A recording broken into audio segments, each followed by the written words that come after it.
I am here with a very special guest. He is actually someone I believe is going to be the next governor of Nevada in 2014, and I'm very excited to bring him on. We're going to try to keep this interview really brief and to the point. So, David, are you there? Thanks so much for being with us. I'm here. I can give you a half hour. How's that sound? Perfect. That'd be great. All right, fantastic. Well, David, I'm going to go ahead and jump right in. I'd like to have you just really fast in 90 seconds or less, if you can go over kind of a bit of your background as well as why you decided to run for office. Well, it's not really a 90-second question, but I'll give you a 90-second answer. It's an evolution. I mean, we all evolve. At this point, I'm an educated professional therapist in Nevada. I'm married with 5 kids. But I was a kid. I was an Eagle Scout. I served in the military as a college, while going to college, I started learning things, started waking up. I was fortunately raised by a mother who believed in pursuing truth and education and not believing whatever the establishment tells you. She was supposed to die when I was 11 years old from a disease called Addison's disease, which nobody knew about at the time. So instead of taking that, she decided that she would do whatever she could to save her own life and listen to anybody on any topic of health. And she's still alive this day. And so that kind of tenacity, that kind of mothering that I received kind of led me to fight and to pursue the truth. And so looking at the direction of where our nation is headed and seeing what's happening in our communities locally and nationally and internationally, I want to bequeath or pass on freedom to my children. And so I really must serve. This is my public service, and I must fight for freedom survival. Beautiful. That's fantastic. Well, I completely hear what you're saying there, David. And my next question for you is, how are you going to be different than all these other mainstream elected officials? Well, if people would go and visit the website, NevadaGovernor2014.com, you can click on the blog and look at all the information there. You can click on the platform positions specifically and look at the platform. Now, you can contrast that with the mainstream candidate who is my opponent, the one-term outgoing Governor Brian Sandoval, who has no positions, which means he has only one position, and that is bending over whichever way special interests will blow him. The reality is that I have a robust platform that is expansive, it's broad, it's complex, it's comprehensive, it's flexible, and so it will meet the needs of our day, our modern society. And so you've got to look for politicians who are willing to engage the people on a mass variety of issues, because we live in a complex world. You can't continue to elect mainstream politicians who will not take positions from the get-go and let you know what it is you're investing in. So that's a major difference. Another major difference is just the amount of contact that I have with people. I don't hide up in an ivory tower. I'm engaged with the people through the social media every day. Every day, 7 days a week, I have contact with the people. If you go to the Facebook fan page, it's just my full name, David Lory Vanderbeek, and it is the official fan page for the campaign. You can like that. You can contact me there, and that kind of scrutiny is what we must demand of our leaders in the information age. Intimate knowledge. That's right. And David, that's why we have you on. It's because you're real. People can reach out and touch you, and you're someone who's just super down to earth, and that's why we've got you here. And so my next question for you, David, is what are the 2 or 3 main goals you'd like to achieve in your first term as governor of Nevada? To limit it to 2 or 3 is difficult. Or top 5. We could do that too. Well, the number 1 is the preservation of the Second Amendment in its full, complete meaning, which is the Second Amendment is the preservation of the right to bear arms, not firearms, arms, which means anything that you need to defend yourself, whether that's a knife or a sword or a laser or anything that you need for your personal home defense. So I believe that freedom, could be said, grows out of the barrel of a gun. So people must have the right to defend themselves. I want to see a firearm in every home. I want to see a concealed carry for every woman and every elderly person. I want to cultivate and foster and nurture a well-regulated state militia so that the people are understand and have access to firearms and the knowledge of them and how they're a tool. So that, unfortunately, that's the world we live in, is still violent. It can be. But the more we see firearm ownership increase, the more crime decreases. That's a statistical fact. Second priority is the restoration of the land of Nevada from the federal government back to the people in the free market and to the state. And that's because 87%, almost 90% of Nevada is controlled by the federal government, which means we don't have access to those resources. And we have to live on 10% of our resources. That's backwards. That's got to stop. And then the last priority, I guess, of the top three, you've got to look at, well, establishing a state bank that can control state resources, that can provide low-interest loans to small and large businesses that are based in the state, that can issue a debt-free currency that will compete with the Federal Reserve note, that is currency that is backed by gold and silver, while allowing the citizens to use any currency they want, a multi-currency free market system, and at the same time, and then I guess the next stage would be phasing out taxation. And my campaign promise is, once I'm elected and when I take office, I will no longer file IRS taxes. I will protect my people from filing IRS taxes. And the reason is, people have got to understand, we get nothing for IRS taxes. They are completely consumed by the banksters on debt that we don't owe, and consumed by the bureaucrats for their salaries. So it's a criminal operation. The IRS is simply the national branch of the global banking cartel, or the Federal Reserve is that branch, and the IRS is just a collection agency for the global banking cartel. So phasing out taxation and establishing and fighting against the IRS and eliminating its influence here would be the third, I guess you'd say. So those are my top three. What do you foresee happening, kind of going along with all that, what do you foresee happening in our country in the next 4 years that makes having a solid constitutional governor so critical? Well, I don't know if it's the next 4 years, but we will face another major economic downturn. Now, the government, the federal government, the current power, the current class that's in power, the current power structure, would have you believe that everything is fine, that we're in a recovery. No, we're not. We're in another bubble. That's what we're in. So the market is still marked to make-believe. The bank assets are still marked to make-believe, and that is why they're hoarding cash. And that is why the Federal Reserve is continuing to give them cash, because they know there will be another economic crash. They will have to liquidate their books. They will have to set them right. And they want to have a bunch of cash on hand, because in a deflationary crash, cash is king. And that's why people should have cash on hand, stored in their homes. And that's what happened in the first Great Depression. They closed down the banks. They cut off the money supply. They limited it. And that's why people kept money in mattresses. And that's why there were bank runs, because there's very little currency. So people want to make sure that they have currency on hand.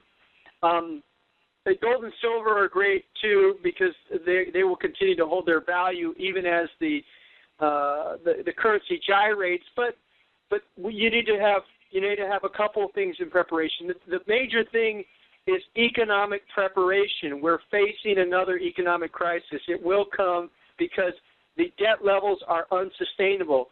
They continue to pump, but at some point, what you will see is a treasury bond market crash, because people will not want to invest in a sovereign debt. And we did have a major crash, but it was only one. It wasn't the complete restoration of real market prices. So my concern is the next economic crash, that people are prepared for it economically. People have to be prepared to reinvent themselves.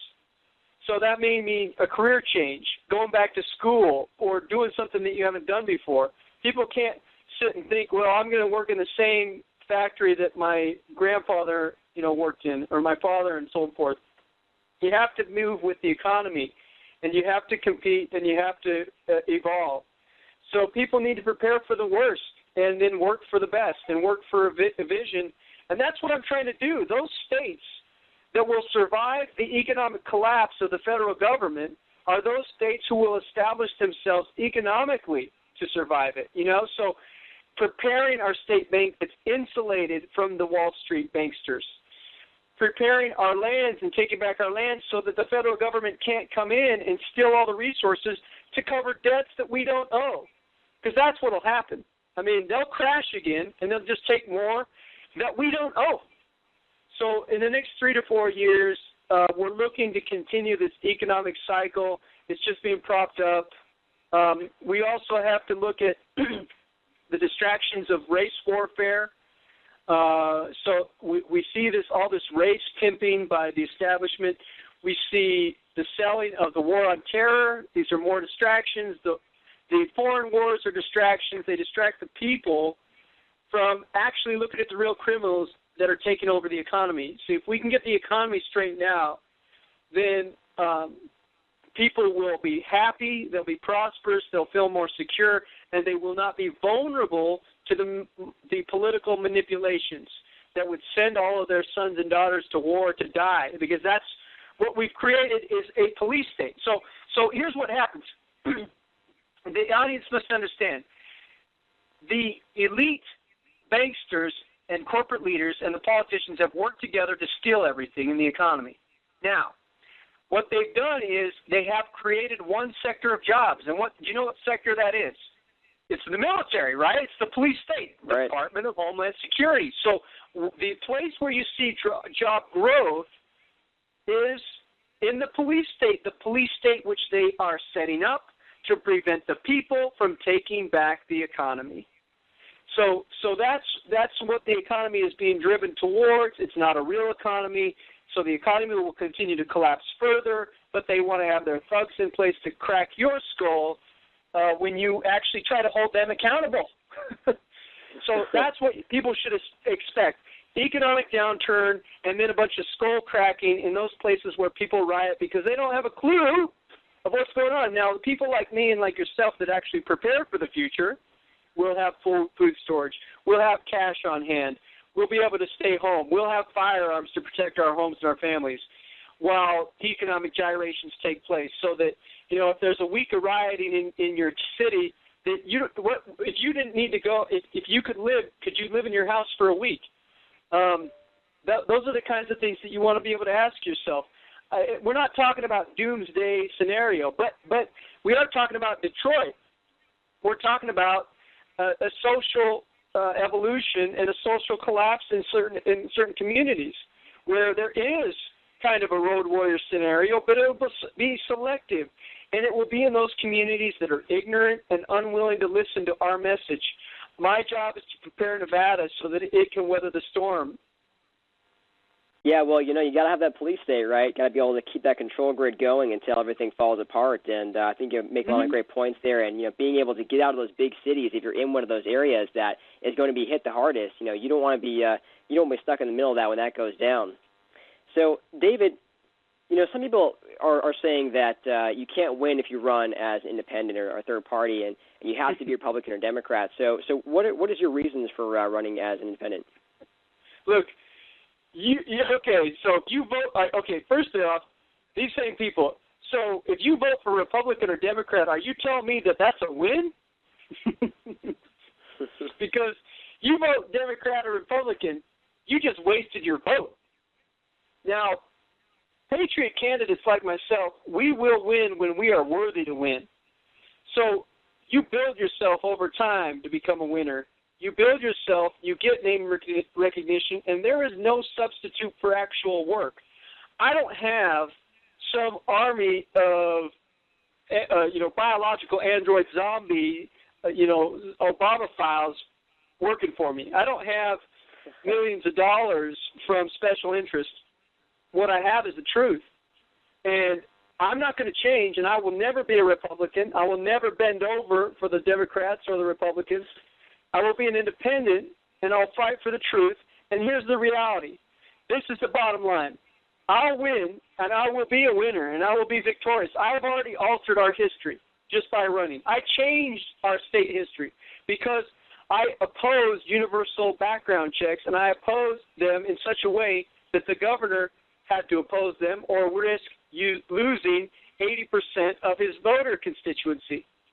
So I've altered the history of our state simply by being a candidate. So that's a win. So these people need to redefine what victory is. And I'm not going to go away.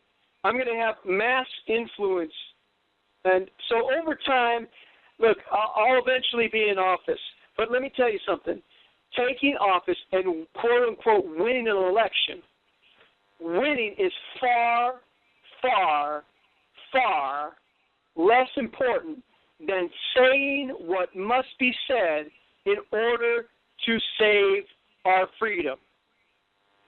David, aside from getting out to the polls to vote for you in 2014, what should people be doing on a daily, weekly, and monthly basis to change the way our government is working and get back to a free constitutional society? The reality is that whether we remain free tomorrow depends on how we use our freedom today. For every individual, every person, every human being, look, we're all different. Nature designed us to be different. So what you've got to do as individuals is you've got to look at your life, you've got to search your soul and look in the mirror and determine within your God-given freedom, your right to self-government in yourself as a human being with natural rights, that there's something that you can do, that there's something in your heart of hearts that you know you should do. Now, that could be anything, honestly. It could be being a good neighbor. It could be being a better parent. It could be getting off of alcohol, getting off of drugs. It could be getting a job or upgrading your job or going back to school. I'm talking about being better human beings. If each of us will commit to be better human beings, then we will change the world. And political freedom is a consequence of being a good person. Because when you're a good human being, you stand up for what's right.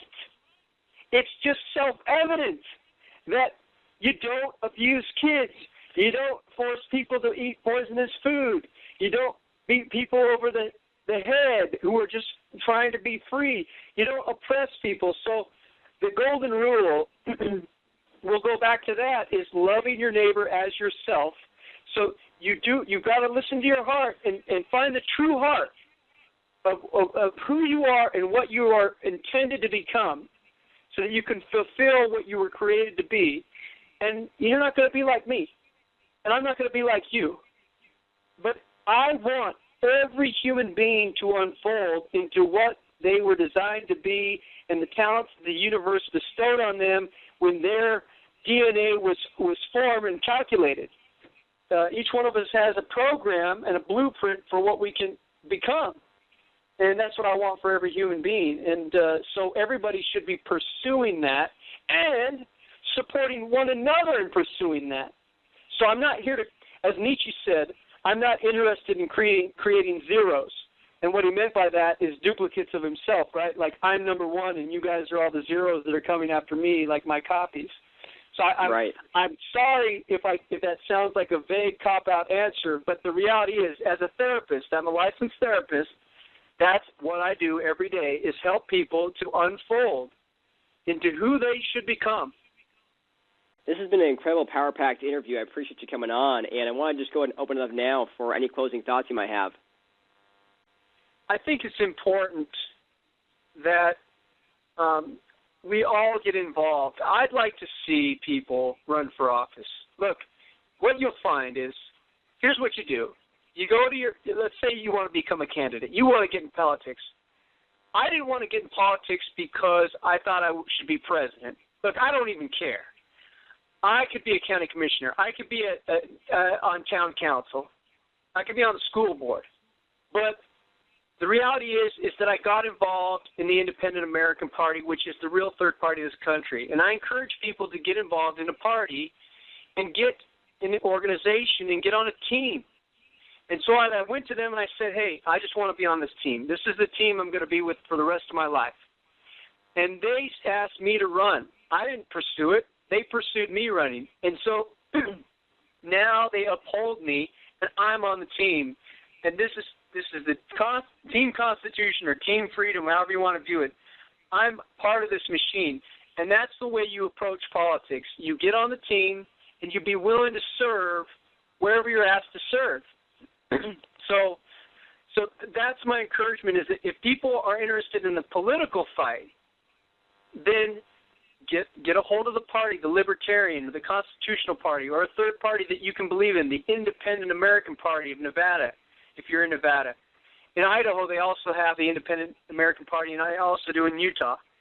And yes, they do. So you can be a part of that, start to network, and volunteer. Be willing to run. What you will find is, and you don't have to take donations. If you don't feel confident, just run. You will become educated, and you will develop just by running. I ran for state assembly in 2010, U.S. Senate in 2012. Now people know me. Now my name's out there. Now it's powerful. I understand the principles of power. And that's not a bad thing. Power is not bad. It's not bad to be powerful. You need to have power in your life. You need to understand how power works and how to take power back so that you can be free again. Each one of us has to do that. And if we will coordinate, then we will create an organic movement towards freedom, and we are. And you're part of that. The fact that you're interested in this, where you were at, even though I'm in where I'm at, we touch each other. So that's right. What we do in Nevada influences other states, and what those states do influences us. We are interconnected. So I just want people to believe in themselves. I believe in you. If you will come into it with a pure heart. And the number one qualification, do you want to know what the number one qualification is for political success? I can tell you. It is that you love the people you serve. Because you will not serve who you do not love.